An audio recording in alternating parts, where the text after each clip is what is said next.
population of 5.5 million, Miami is the 8th most populous and the 4th largest urban area in the United States. Miami is one of the biggest vacationing spots in the U.S. and one of the more popular places for college students to visit during spring break. Miami is also home to Biscayne National Park, which consists of over 170,000 acres of land, 95% of which is underwater. While Biscayne National Park protects the longest length of mangrove forest on the East Coast, it also contains 3 more ecosystems, which all blend together to create a very unique ocean habitat. With all this to consider, the city of Miami and Biscayne National Park is a target of trash and debris left behind. However, there are many locals who have spent years dedicating their time to cleaning up Miami and using innovative methods to keep trash out of the water. My name is Katie Pomerantz. I co-founded Debris Free Oceans and I'm currently the board president. And my name is Tracy Nolan and I'm the educational director at Debris Free Oceans. We do about 2 cleanups per month, not including our keg and cleans, which are 3 to 4 times a year. So ideally we would love to do maybe even like 5 to 10. I mean, it's a lot of cleanups a month, but I mean, it's good. And the more, the more people we get out there, the more people get to experience this and see what kind of problems that we're facing. And then, eventually, or essentially, the more people that we're reaching and that getting to make a change. By bringing people together as a community and working as a team, we are able to create a connection to the environments that we are trying to preserve. Without this connection, many people will likely not have the motivation to make a difference.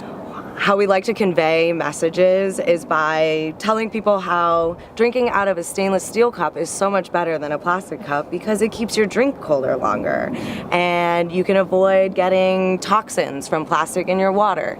So we try to provide people information about reusable goods or ways they can change their lifestyle. It's really beautiful to see all of these people coming together for a good cause in a positive way and to kind of see the ripple effects as more and more people start to talk and tell each other. And you can really see how it's a grassroots movement that's building upon compassion. When people understand the ecosystem better and when they can get out there and see how the mangroves interact with the seagrass beds and the juvenile fish move out to the coral reefs and they can see how this whole ecosystem functions together, it allows them to understand better why having that piece of plastic in the mangrove affects the reef fish that they see and then end up on their dinner plates. Teaching the younger generation, they'll have these principles and concepts of like closing the loop to the life cycle of plastics for their entire lives. Also at the younger age group, they can educate their parents, and parents want to listen to their kids and support their children, and that's a huge factor as well. We often make reusable bags with these students, so it's actually a great activity for middle school aged kids. We go in, we have them bring in an old t-shirt from their house that they would ordinarily throw away. And the whole concept is that they can start looking at something that is trash and learning how they can make it into something purposeful and useful for their lives. By incorporating other events and groups in the community into these projects, these nonprofits are able to achieve greater success and accomplish bigger things. History never started with, one person not doing something. It always starts with one person actually doing something. So, as one person, you can make a huge effect. Even if you're affecting one person, and they affect someone else, you're still making a difference. And that's how everything in the world has ever happened. In Biscayne National Park, Elliott Key has become a destination for trash. Located within an ocean gyre, debris follows the coastal highway straight to Elliott Key. So we just crossed Biscayne Bay to get here. We're looking east. This is the Atlantic Ocean, so when we came through that channel, we ended up here in the Atlantic Ocean. So these are this is Elliott Key. There's one of a few different keys here that kind of line that differentiate the bay from the ocean. And these are, like we were talking before, these are keys, not islands. These are actually formed from old coral reefs. And all this trash that we're seeing over here, most of the stuff all flows into the Gulf Stream. You get the Gulf Stream that comes up right around here, coming up, going north, and then a lot of this trash, sometimes it just breaks free and it comes here. Debris Free Oceans connects with many people and nonprofits to help bring their events and ideas together. One of the organizations that Debris Free Oceans works with consistently is volunteercleanup.org. I'm Dara Schoenwald. I am the executive director of volunteercleanup.org. And I'm Dave Dobler. I'm the co-founder of volunteercleanup.org. The challenges that we had when we were organizing our cleanups was that we could get people to come out once or twice. but it almost felt like we were trying to pull people with us. When we started meeting other people who were doing cleanups, I had no idea that these people existed. And so what we've been able to accomplish is to network people together. It actually inspires people to continue going and to do more and more and more. So that's one of the other sort of side impacts that we've seen, is that individuals who come out to one of our cleanups or one of the other organizations, they then become inspired and they want to start organizing and hosting their own cleanups. And they can do that very easily on our web platform. Anybody can post an event to our website, and if they're committing to hosting cleanups on a regular basis, we'll actually train them and provide, support, supplies, a checklist, an entire guide of how they can start doing their own shoreline cleanups. One of the major challenges faced during these cleanups is that many cleanup sites are repeat offenders. Currents and tidal changes put trash in the same places. This happens anywhere trash and water comes together. Stopping the trash before it reaches the ocean will make a huge difference in the amount of trash that ends up in these areas. We've recently been able to put together an approach and a methodology to quantifying the impact, and we do that in 3 different metrics. So the first is the number of cleanups that we are facilitating. In the past year and a half since we really started focusing on the web platform, we estimate that we have facilitated over 350 individual shoreline cleanups. That has amounted to about 28,000 volunteer hours based on the number of people who are attending those events, and that has produced 100,000 pounds or more of marine debris that has been gathered, collected, and removed from the marine environment. The future for these programs is to become a nationwide gathering place for those who want to make a difference in their own community. Whether it's to find a cleanup locally or start their own, anyone can go to volunteercleanup.org to get started. In the guide that we provide to our cleanup hosts is a discussion with the volunteers about, what did we find today? Where do you think it comes from? What can we do to impact this? And the conversation always leads itself to, we can bring our own reusable water bottle. We can bring our own reusable shopping bag. We can stop using styrofoam. We can make sure that if we're walking down the street and we see a piece of litter, that we pick it up and we put it in the garbage can. We've gotten reports back from kids who've come onto our cleanups where they've written letters to their commissioner, where they have installed water bottle refill stations in their schools. Started their own nonprofit. So not only the impact that we're having directly, but the people who participate in the events, they then go on to do their own initiatives. So it sort of spreads out, becomes part of a really important movement. There's really something very critical about understanding and realizing that you're not in it alone.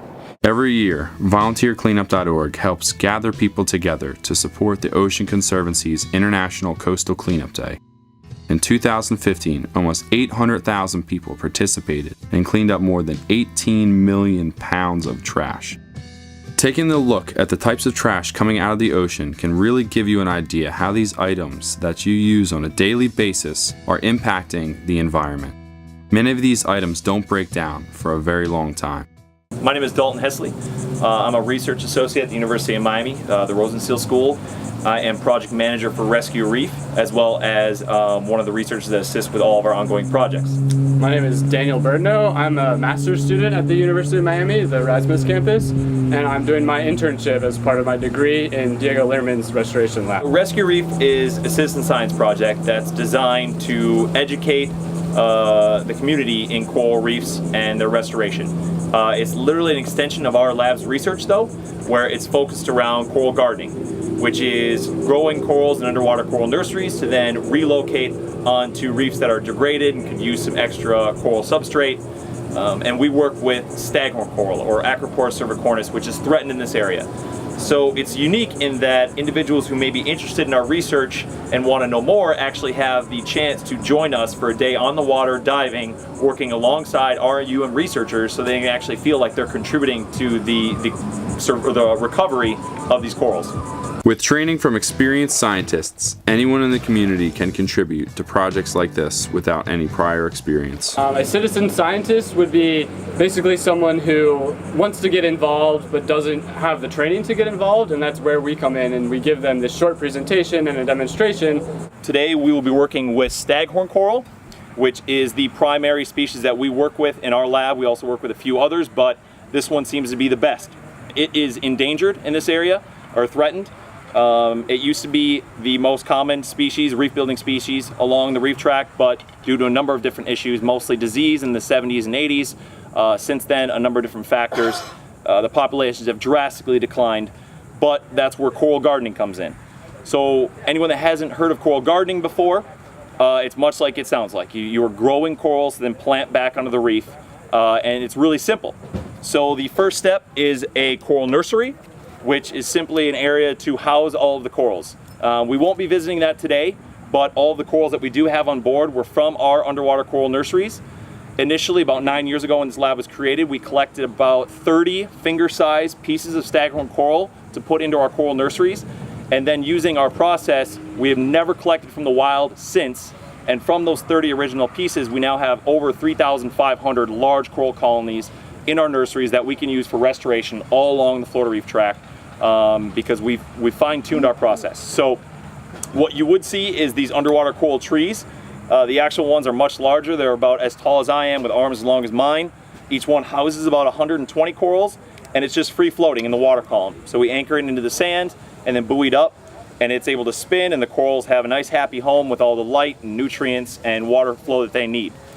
So the process is really simple in that the natural life history of staghorn coral is fragmentation, asexual reproduction. So if there's a wild coral colony on the reef and a branch breaks off, that branch will roll and relocate and get wedged on the reef and then reproduce right there. So much like a starfish that grows an arm back, a coral grows a branch back. So when we collected these initial pieces and they got large, we would fragment off small branches, relocate them to different spots in our nursery, let them grow, fragment, let them grow, fragment, and you can see that that's how we got to the numbers we are today, because they're very happy in our nurseries. Our Rescue Reef citizen science trips are for divers. You need to be a certified diver to go out and do coral restoration, but we do have snorkelers, and we have had snorkelers come out on our trip as well. And what we do is we make coral pucks for them, coral cookies we call them. And that allows them to free dive down, and you can epoxy that coral cookie that's already pre-made onto the reef. As I mentioned, Rescue Reef is just an extension of our coral research lab. So all the individuals that you're interacting with as a citizen scientist are coral biologists at the University of Miami. For my master's thesis, I'm doing a comparison of citizen science outplants versus our lab scientist outplants. Basically, every Rescue Reef trip we go on, our lab will go out the day after and go to the same spot, the same exact reef, put down the same kind of corals, from the same nursery. We grow them all the same, and hopefully the idea, the principle is that we can show via our picture monitoring. We're going to monitor every month, so a 1-month picture, a 2-month picture, and a 3-month picture. And that'll show us, hopefully, that these corals are doing just as well as the ones we put right next to them. Approximately half of Biscayne National Park is covered by living coral reef. This is part of a larger reef that is the 3rd largest barrier reef system in the world. The diversity of marine life here is astounding, with an estimated 1,400 species living within the reef system. Staghorn coral, the coral that we primarily work with, is listed as threatened under the Endangered Species Act. Up until around the 1970s, early 1980s, it was the main reef building coral in South Florida, and that meant it provided all the structure that fish and other marine organisms called home. It was mostly wiped out, though, due to white plague disease. So populations were around 5% of what they had been before. Ever since then, they've kind of persisted, but they've never actually naturally recovered due to a number of different stressors: over pollution, sedimentation, disease, climate change from ocean acidification, and coral bleaching, and X number of things after that. So that is why coral restoration has been so special, in that we're able to use this staghorn coral and their natural life history traits to then help recover populations to a point where they're hopefully sustainable themselves. We have also started to work with 2 other species of coral that are not on the Endangered Species Act, the ESA. They are on the International Union for Conservation of Nature, the IUCN Red List. And that's sort of a more international list versus the ESA, which is just an American law. Both these corals are endangered on the IUCN, and we have a mountainous star coral and a knobby brain coral. So we're doing 2 different species, and these are considered massive corals versus the staghorn coral, which is a branching coral. So we're trying to expand our biodiversity within our restoration program, and we're hoping that we can get these massive, slower growing corals to grow out in our nursery so we can have the same gardening principle that we use with staghorn. as Dan mentioned, we're looking at not only the ecological benefit we're having on corals, we're putting a ton of staghorn coral back onto the reefs that after 1 year, we're going to have these basketball-sized coral colonies creating a lot of substrate for marine organisms to call home. But on top of that, it's really important for Rescue Reef to have this educational value too and this connection to the community. So that's why we have educational seminars, we have workshops, we have laboratory tours where school groups can come through. We have all these little activities for kids and things because raising awareness is our primary goal, whether that's through people joining us and coming on the boat with us or us reaching out to them directly. So it's been a family. We've really gained a lot of support and momentum in Miami, in the area, and we're really excited for year number 2. My name is John Paul Anderson. I founded New Jersey nonprofit Re-Youth as a way to bring community together and to fight our environmental impacts. Meeting Debris Free Ocean, Rescue a Reef, and volunteercleanup.org has been an incredible experience. Community is the essential building blocks of our way of life and the root of how we can make change. I have felt, like many others, helpless in the environmental injustices we face. But through community, I found the strengths through collaboration of each of our passions. Reaching out to your local nonprofit is as simple as looking at a social networking page or a Google search. The communities within these nonprofits are addressing their own piece of the greater puzzle, but need our help. When we come together as a community is when we can make a greater change, not just for ourselves, but for future generations to come.